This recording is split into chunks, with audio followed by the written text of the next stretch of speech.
Estamos ouvindo já há algum tempo que o número, de pessoas diagnosticadas com dengue aumentou. Bom, em contrapartida, a gente teve menos chuva aqui em São Paulo. A gente vai entender, enfim, por que isso está acontecendo, mas o principal, gente, o que a gente tem que fazer? Cada um tem que fazer a sua parte, a gente tem que se prevenir e a gente tem que saber identificar se é dengue, ir ao hospital o quanto antes, é claro que é muito melhor. Quem volta para falar do assunto, mais uma vez, Você Bonita, é o cardiologista e diretor da Angiocardio, Dr. Marcelo Cantarelli. Seja bem-vindo.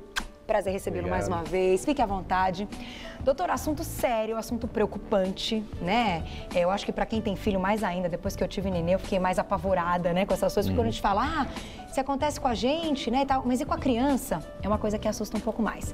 Queria que você explicasse um pouquinho, então, o porquê desse aumento dessa epidemia da dengue nesse período. Até a gente teve menos chuva, né, que contribuiria para o aumento, enfim, do depósito de água, dos mosquitos, enfim, por que a gente tem notado esse aumento aí? Esse aumento ele vem decorrente de um segmento, né, de alguns anos, em que você tem uma série de fatores que vão contribuir.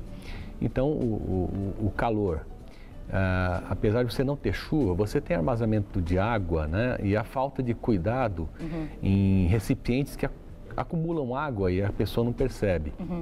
Então, em algumas determinadas regiões da cidade, em que você tem terrenos baldios, pneus, lixo, né? Essas situações elas podem acumular água e você ter aí o crescimento do vetor, que é o inseto que vai transmitir, então, a dengue. Então, isso vem aumentando progressivamente e é preocupante. Por quê? Porque a gente sabe que nós temos campanhas educativas e que estão todo dia na mídia e que depende realmente muito de uma atitude nossa, né, como telespectador e ouvinte, de seguir exatamente essas recomendações, de tentar tirar aquela condição dentro de casa ou perto da sua casa que seja um criador aí para o mosquito. É lógico que, além disso, a gente precisa de ações governamentais de saúde pública para justamente tentar exterminar, né, ou tratar, ou eliminar o mosquito, e isso é feito pelas autoridades sanitárias em aplicação de determinados medicamentos, borrifação, para evitar, então, o crescimento do mosquito. Mas é óbvio, se as duas partes não trabalharem adequadamente, então ocorre essa situação de aumento. Agora, doutor, por exemplo, eu acho que muita gente tem dúvida no seguinte, a gente sabe, a água ali parada é o problema. Então, quem tem uma casa que tem um vasinho, que tem aquela aguinha que molha a planta, que cai a aguinha naquele vasinho, é uma água parada.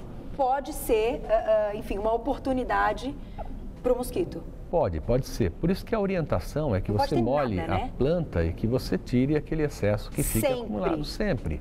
A gente não pode dar aí uma sopa, né, para o azar de ter um criador do mosquito no seu quintal, na sua casa. E é frequente isso acontecer, né, de episódios em que famílias inteiras são afetadas pela doença. E na hora que a vigilância vai lá, encontra realmente uma situação adequada ao crescimento do mosquito, né? E muitas vezes é um potinho mesmo, né? Ali um vasinho que foi, enfim, que a água de molhar uma plantinha foi ficando. Exato, e às vezes a coisa é pequena. Tem situações, obviamente, que os criadores são maiores, são os terrenos baldios, às vezes casas que são fechadas e que tem uma piscina que não é tratada, né, que fica lá. Então, toda essa situação realmente complica. A piscina também? Piscinas, por exemplo, uma casa que é fechada há muito tempo e que já nem tinha água tratada ou clorada, e aí com chuva, etc e tal, acumula água naquele terreno, aquela piscina, ele vai se tornar um criador, sem dúvida nenhuma. Olha só, gente, que perigo, é verdade, porque claro, a gente sabe que o cloro também está ali agindo, então uma piscina bem tratada e bem cuidada, isso Sim, não vai que não acontecer. É o caso, na verdade são piscinas em casas abandonadas, que estão aí há um ano fechadas, tá certo? Que não tem cuidado nenhum, e cresce mato, e aí a piscina vira um pântano, na verdade. Olha só, gente, importante informação. Vou fazer o seguinte, vou deixar uma perguntinha do Twitter na tela, e você me responde daqui a pouquinho. De quem que é, Nininha? Érica, né? Érica, um beijo pra você. Meninos, eu vou pedir pra vocês chegarem um pouquinho mais perto pra eu ler aqui, ó. Pronto, tá aqui. Adoro você, Carol, assisto todos os dias. E minha pergunta é um beijo, viu, pra você, Érica. Quem já contraiu a doença uma vez torna-se imune? Boa pergunta. Pode, essa é uma ótima pergunta, porque a gente acha que fica imunizado porque é um vírus, né? A doença é transmitida por um vírus. Tá. Entretanto, existe pelo menos 4 sorotipos diferentes de vírus. A transmissão é pelo mesmo mosquito. Tá. É Porém, pela picada do mosquito. Pela picada do mosquito. Porém, são vírus diferentes. E se você contraiu a dengue, por exemplo, esse ano, por um tipo de vírus, você não está imune aos outros 3 vírus da dengue, dos outros 3 tipos. Então, você pode contrair de novo. É muito importante, por quê? Porque às vezes a pessoa pode se descuidar. Eu já tive a dengue, estou livre, e não é assim. E é pior quando a pessoa recebe a infecção pela segunda vez. É ainda Por quê? pior. Porque os sintomas, eles podem ser piores e existe uma chance maior da pessoa desenvolver a forma mais grave da doença, que é o choque ou a dengue hemorrágica. Então, a dengue hemorrágica é quase que exclusiva de uma segunda infecção, ou seja, daquela pessoa que está pegando a dengue pela segunda vez ou até pela terceira vez. Então, é por isso que é importante a gente ter exatamente essa informação.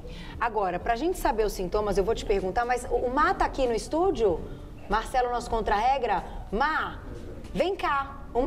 A Nininha acabou de me avisar que você quase morreu, que você teve dengue, Senta aqui, vem cá, vamos falar do seu caso. Né? Aconteceu a cara dele. Tá aí, ó, firme e forte, graças a Deus. Conta lá, o que você teve como sintoma? Então, eu comecei com dor nas costas. Tá, forte. Forte, aí isso na parte da tarde. Aí à noite, quando eu fui dormir umas 1h da manhã, aí começou febre. Aí deu uma febre alta. Muita febre até de madrugada. Tá. Aí quando foi na parte da manhã, eu fui pro hospital. Mas aí você continuou sentindo as dores e a febre altíssima? Continuo sentindo dores nas costas, dor de cabeça, dores nas juntas. Aí deu nas vistas também. Ah, na vista também? Isso é clássico, doutor, dos sintomas da dengue? A dor é uma dor praticamente generalizada, ela afeta os músculos, a gente chama de mialgia. Existe a cefaleia e a dor retroorbitária, que é, na verdade, a dor atrás dos olhos, né? Então, essa dor atrás dos olhos, ela é muito frequente. Ela não é típica, mas é muito frequente na dengue, então chama a atenção quando você tem esse tipo de dor atrás dos olhos, né?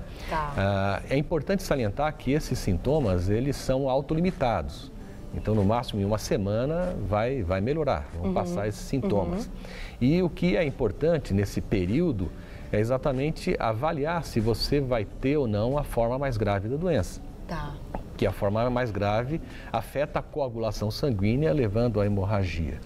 E a partir daí, e é por isso que tem que ir ao hospital, fazer o exame, ver a sua parte da coagulação, se está afetada ou não, e seguir as orientações médicas caso haja alguma alteração nessas células sanguíneas responsáveis pela coagulação. Nesse caso, você ficou internado? Então, as minhas plaquetas chegou a ficar 76 mil. Caiu muito, isso pode acontecer. Exato, as plaquetas, para a gente poder entender direitinho, são os elementos do sangue responsáveis pela coagulação do sangue. Então, são bastante importantes, são tijolinhos que vão formar aquela casquinha que fecha a ferida, tá certo? Quando você tem um corte. Então, as plaquetas, elas podem, o vírus afeta tanto a produção das plaquetas, então ele vai na medula sanguínea, onde há a produção das plaquetas e diminui a produção delas, como ele também pode alterar a competência das plaquetas, ou seja, eles tornam as plaquetas incompetentes na tarefa de coagular o sangue. Entendi. Então são 2 mecanismos no qual o vírus pode afetar. E no caso, essa quantidade é uma quantidade bem baixa, né? O normal... Exato, o normal de plaquetas acima de 150, 180 mil plaquetas, né? Caiu bastante. Até 400 mil plaquetas. Em quanto tempo você se restabeleceu, Mar? Me estabeleci em 11 dias. 11 dias, bastante. Você teve que tomar remédio, teve que ficar internado. A médica falou para mim tomar 6 litros de água por dia. Tá. Água de coco. Hidratar muito o corpo. Bastante. Só e repouso. E você, faz muito tempo que você teve? Foi agora 1 semana atrás. É? Olha, os Sim. meninos nem tinham me falado. Eu achei que, às vezes, né, às vezes troca o turno deles, às vezes eles entram nas férias e tal, mas eu não sabia. Mas você tá firme e forte agora. E perdi 3 quilos. É, eu tô vendo que você tá mais magro mesmo, que assim, deu uma... Mas tá se sentindo bem? Agora tô bem, graças a Deus. Graças a Deus. Obrigada, viu? De nada. Querido, nossa equipe também contribui sempre com mais informação. Doutor, pra gente fechar... Opa, acho que meu celular caiu. Pra gente fechar... Como é que a gente vai prevenir tudo isso? Tem que sair com repelente, tem que estar atento ao lugar que a gente está frequentando, tem que observar se tem mosquito. Eu acho que a prevenção, ela começa dentro de casa, exatamente por que a gente colocou para evitar a gente ter o criadouro do mosquito. Essa é a principal. Modos, obviamente, de tentar evitar repelente, isso é bem recomendado para áreas onde há realmente bastante mosquito. A outra recomendação que eu acho que é bastante importante, aí talvez o espectador tenha, por que tem um cardiologista falando sobre dengue, né, e não um infectologista? Porque tem uma relação bem importante. Né? Exato, então é importante salientar o seguinte, que muitas das vezes a dor da dengue pode ser uma dor no peito e a gente sabe que o infarto, na maioria das vezes, é uma dor no peito e as duas coisas podem se confundir. Confundindo ou não, a recomendação é que vá ao hospital, tá certo?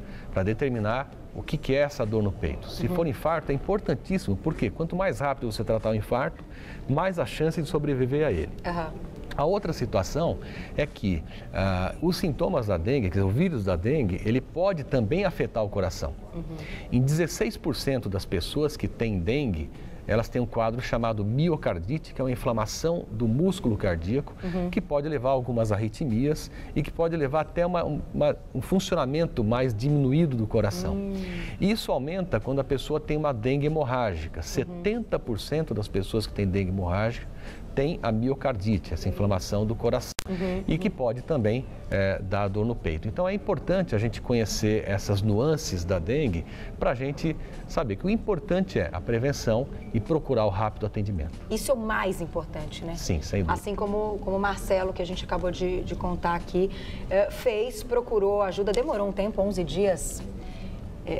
São até, né, muitos dias, mas para vocês verem como é sério e como o quanto antes você procurar ajuda, melhor, né? Melhor. Obrigada mais uma vez, sempre um prazer tê-lo aqui. Vou passar um site para vocês de agradecimento do Grupo Angiocardio, www.grupoangiocardio.com.br. Para mais informações, então, www.grupoangiocardio.com.br. Muito obrigada. Até a próxima, Carol. doutor. Obrigadão. Tá vendo, gente? A gente tem que se cuidar e tem que cuidar de tudo.